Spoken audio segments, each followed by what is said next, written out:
Hello viewers, আপনারা দেখতে পাচ্ছেন যমুনা ফিউচার পার্ক একটা মোবাইল শোরুমের রিসেপশন কাউন্টার টেবিলের ব্যাক ওয়ালের ডিজাইন। এখানে আমরা লাগিয়েছি আর্টিফিশিয়াল ঘাস। দেখেন জিনিসটা কত সুন্দর দেখা যাচ্ছে। সো আজকে আমরা আপনাদেরকে দেখাবো কিভাবে আমরা এত সুন্দর ওয়ালে ঘাসের কাজটি করেছি।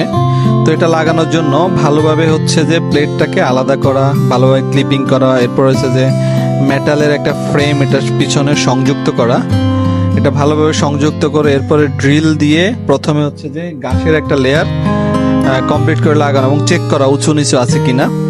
এরপরে আপনারা দেখতে পাচ্ছেন ছোট ছোট গাছের প্লান্ট, ইনডোর প্লান্টগুলোকে আমরা হচ্ছে যে আলাদা আলাদা ভাবে হচ্ছে এক একটা করে লাগাচ্ছে এখানে আপনারা দেখতে পাচ্ছেন।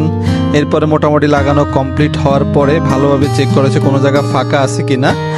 যদি কোনো জায়গা ফাঁকা না থাকে তারপরে চেক করার পর সুন্দর ফিনিশিং আপনারা দেখতে পাচ্ছেন, খুবই সুন্দর লাগতেছে। এরকম প্রিমিয়াম কাজ যদি আপনারা করতে চান তাহলে আমাদের সাথে যোগাযোগ করুন। দেখুন আউটলুকটা খুবই চমৎকার আছে, মনে হয় যে রিয়েল ঘাস, কিন্তু এটা আর্টিফিশিয়াল।